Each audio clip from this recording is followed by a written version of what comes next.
उनका शुरू से ये है कि हर चीज़ का निर्माण हमारे देश के अंदर हो। प्राचीन भारत गुड्स का निर्यात करता था। दक्षिण भारत पूरा मसाला का एक घर है, आज भी था है और पहले भी था। वो सारा मसाला जो है ना दुनिया में एक्सपोर्ट होता था, उसके बदले सोना आता था। उत्तरी भारत में शिल्प कलाओं का एक केंद्र था पूरा उत्तरी भारत। शिल्प कलाएं जितनी भी यहाँ पर निर्मित होती थी, चीजें गुड्स निर्मित होती थी, वही देशों में निर्यात होती थी। उसके बदले सोना चांदी दौलत सब कुछ आता था। और भारत एक सोने की चिड़िया उस समय कहलाता था। बीच के कालखंड में एक दिन में जैसे इकोनॉमी डिक्लाइन नहीं हुई है, इसमें विभिन्न कारण हुए हैं, लेकिन विशेष तौर पर जो अंग्रेजों का कालखंड रहा, उसके बाद से तकरीबन 200 साल के लगभग भारत की इकोनॉमी डाउन होती चली गई। और जो भारत का 33% विश्व व्यापार में हिस्सा था, अंग्रेज जिस समय गए यहाँ से तो 1.4% यानी 1.4% हो गया। बाद की जो सरकारें आई उन्होंने इस तरफ ध्यान नहीं दिया और वही पुरानी तकनीकें चलती रही। मैं एक विशेष उदाहरण दूं, एम्बेसडर कार का, वो अंतिम समय में बंद ही हो गई, लेकिन उसका मॉडल चेंज नहीं हुआ। टेक्नोलॉजी डेवलप नहीं हुई देश के अंदर, टेक्नोलॉजी की तरफ ध्यान नहीं दिया गया। 84 में मारुति आई, उसके बाद लोगों को पता चला कि कारों के अंदर टेक्नोलॉजी अलग अलग एसी वगैरह, वरना मंत्रियों के कारों में भी साइड में पंखा लगाया जाता था गाड़ी में। 1991 के बाद एक विशेष भारत की इकोनॉमी के अंदर एक युग की शुरुआत हुई, जब प्रधानमंत्री नरसिम्हा राव और हमारे वित्त मंत्री मनमोहन सिंह जी थे।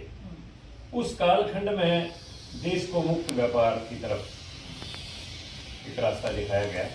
यहाँ पर कंपनियों को आमंत्रित किया गया और टेक्नोलॉजी का भी विस्तार हुआ और एकदम से देश की इकोनॉमी में बूस्ट आया। उसके बाद मनमोहन सिंह जी, लेकिन उनको करने नहीं दिया गया, वो स्वतंत्र रूप से काम नहीं कर सकते थे। और वो सारी बातें संजय बारू की किताब एन एक्सीडेंटल प्राइम मिनिस्टर से आप उसको सारे उदाहरण ले सकते हैं कि मनमोहन सिंह किस तरह से मजबूर थे।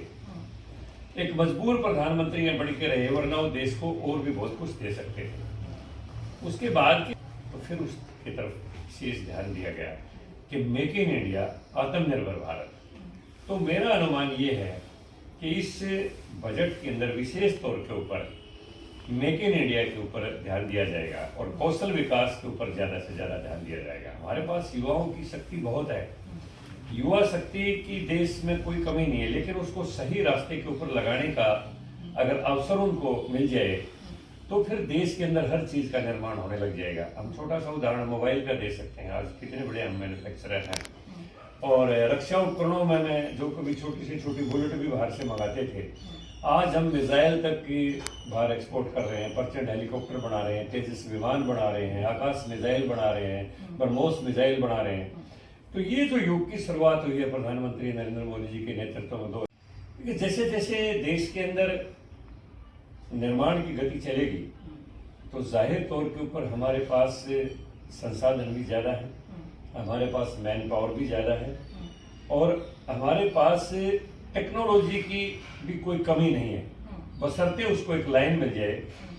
कांग्रेस के ज़माने में जो लाइसेंस प्रथा चलती रही कि एक फैक्ट्री अगर कोई लगानी पड़ती, उसको 20 जगह से लाइसेंस लेने पड़ते, 20 जगह से अनुमति लेनी पड़ती, क्लियरेंस लेनी पड़ती और अगला हार के बंद ही कर देता, भाई मैं तो इससे अच्छा लगाने का ही बंद कर दूंगा।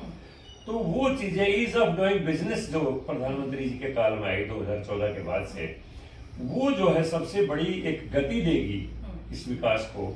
और मैं समझता हूँ जब गति विकास को मिलेगी तो जो चीज हम बाहर से निर्यात करते थे, आयात करते थे, हम निर्यातक बन जाएंगे। तो वो जो देश आज तक हमारे निर्यातक थे वो हमारे आयातक हो जाएंगे।